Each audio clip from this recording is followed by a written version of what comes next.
Hello, everyone, and welcome back to English Boost Podcast. I'm Emma, and today we're discussing something that affects virtually everyone in the modern world: stress. I think it's safe to say that we've all experienced stress at some point, whether from work, relationships, health issues, or just the demands of daily life. And I'm James. Hi, Emma. This is such an important topic because stress has become almost like a constant companion for many people. We live in a fast-paced world where we're expected to do more, achieve more, and be available around the clock. It's no wonder so many people are feeling burned out and overwhelmed. Exactly. And while a little bit of stress can actually be helpful, motivating us to meet deadlines and perform at our best, too much stress can have serious consequences for our physical and mental health. That's why learning how to manage stress effectively is such a crucial life skill. Today, we're going to explore what stress actually is, how to recognize when we're stressed, and most importantly, practical techniques for managing and reducing stress. We'll share our own experiences and hopefully give you some tools you can start using right away. And as always, Olivia will help us with some vocabulary at the end that will allow you to discuss this topic confidently in English. Hi, everyone. I'm Olivia. Stress is unfortunately something we all know too well. But the good news is there are many ways to talk about it and deal with it in English. Let's learn together. Emma, let's start by talking about what stress actually is. I think most people have a general idea, but what's really happening in our bodies when we feel stressed? That's a great question. Stress is essentially our body's response to any demand or threat. When we perceive something as stressful, whether it's a tight deadline, a difficult conversation, or even a traffic jam, our body activates what's called the fight or flight response. This is an ancient survival mechanism that helped our ancestors deal with physical dangers like predators. So our bodies still react as if we're being chased by a lion, even when we're just worried about a presentation at work? Exactly. Our bodies can't really distinguish between physical threats and psychological ones.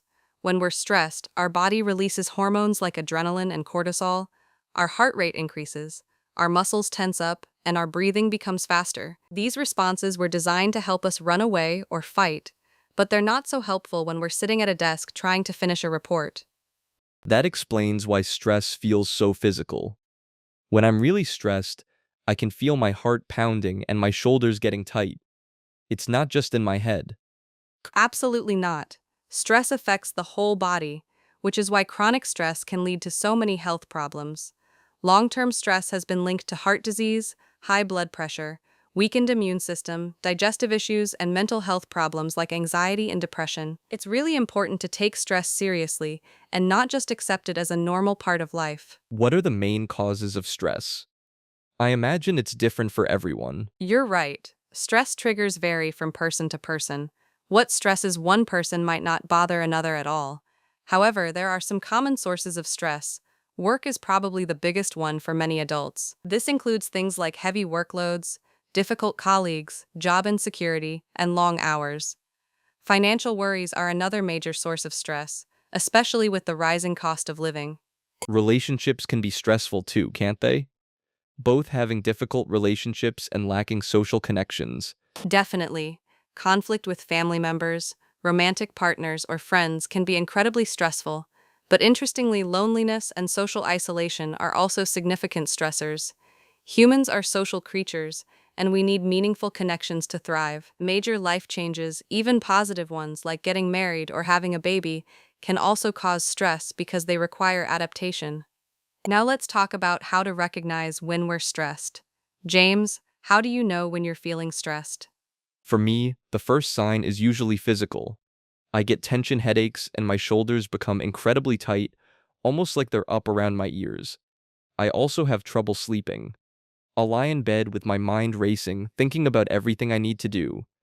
Those are really common signs. Stress manifests differently in everyone, but there are some typical patterns. Physical symptoms include headaches, muscle tension, fatigue, stomach problems, and changes in appetite. Some people eat more when stressed, while others lose their appetite entirely. Sleep disturbances are also very common, whether it's difficulty falling asleep or waking up in the middle of the night. What about emotional signs? I know I become more irritable when I'm stressed. Little things that normally wouldn't bother me suddenly feel like huge problems. Irritability is definitely a key sign. Other emotional symptoms include feeling anxious, overwhelmed, or on edge all the time. Some people feel sad or depressed. Many people find it hard to concentrate or make decisions when they're stressed. You might also notice that you're less patient with others or that you're avoiding social situations you'd normally enjoy. I've also noticed that when I'm stressed, I tend to fall back on unhealthy coping mechanisms. I might drink more coffee, skip exercise, or stay up late watching TV instead of getting proper rest. That's such an important point. Behavioral changes are often a sign of stress. This might include increased use of alcohol or caffeine, withdrawing from friends and family, neglecting responsibilities, or engaging in nervous habits like nail biting. The tricky thing is that these behaviors often make stress worse in the long run, creating a vicious cycle. So recognizing these signs early is important so we can address the stress before it spirals out of control. Exactly.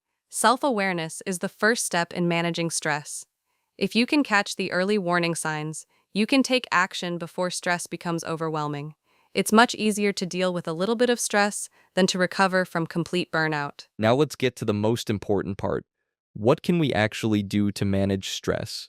Emma, what techniques work best for you? I've tried many different approaches over the years, and I found that a combination of strategies works best.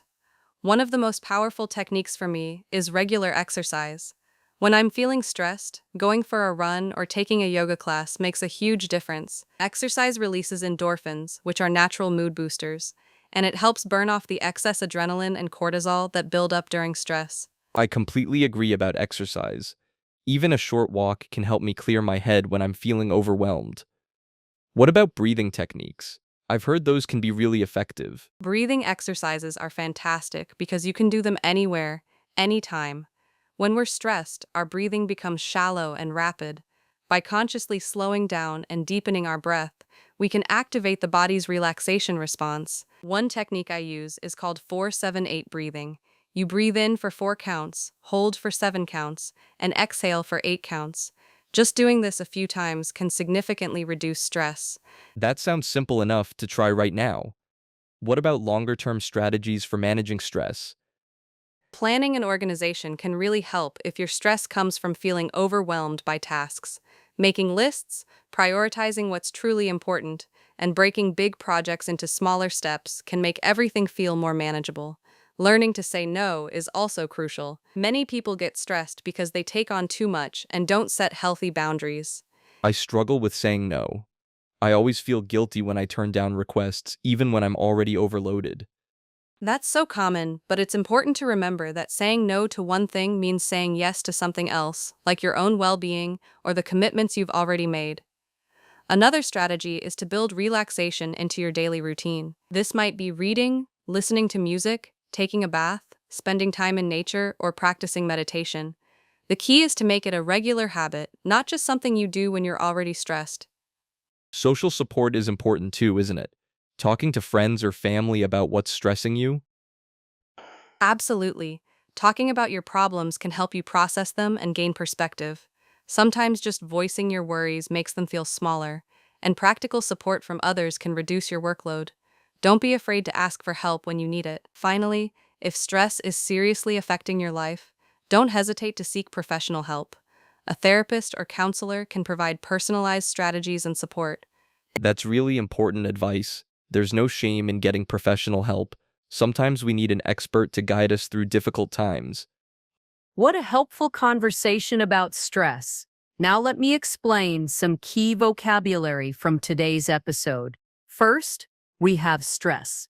Stress is the mental or emotional pressure you feel when facing difficult or demanding situations.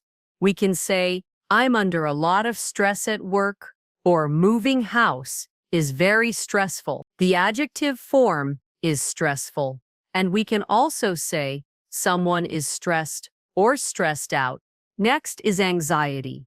Anxiety is a feeling of worry, nervousness, or unease about something with an uncertain outcome. While stress is usually a response to an external cause, anxiety can persist even without an obvious trigger.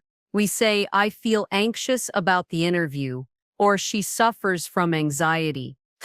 Overwhelmed describes the feeling of having too much to deal with. When you're overwhelmed, you feel like you can't cope with everything that's demanded of you. Emma mentioned feeling overwhelmed by tasks. We say, I'm feeling completely overwhelmed, or the amount of work is overwhelming. Cope means to deal successfully with a difficult situation or problem. It's about managing to handle stress or challenges.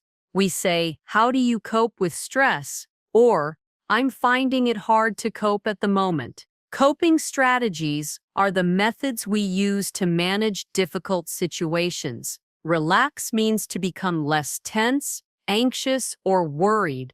It's the opposite of being stressed. Relaxation techniques help us calm down. We say, try to relax, or I need to do something relaxing. The noun form is relaxation. Finally, breathe. While this simply means to take air in and out of your lungs, in the context of stress management, it often refers to deliberate breathing techniques used for calming. We say just breathe to tell someone to calm down, or practice deep breathing. Those are your stress vocabulary words. Back to Emma and James. Thank you, Olivia. Those words are essential for talking about mental health and well-being in English. Let's review: stress, anxiety, overwhelmed, cope, relax, and breathe. Remember these words when you need to talk about stress in English. We'd love to hear from you. How do you deal with stress? What techniques work best for you? Share your tips in the comments. Your advice might help someone else who's struggling. And remember, it's okay to feel stressed sometimes. It doesn't mean you're weak or failing. What matters is how you respond to stress and that you take care of yourself. Thank you for watching English Boost Podcast. If this episode helped you, please like and subscribe. Take a deep breath and remember, you've got this. See you in the next episode. Take care of yourselves. Bye-bye, everyone.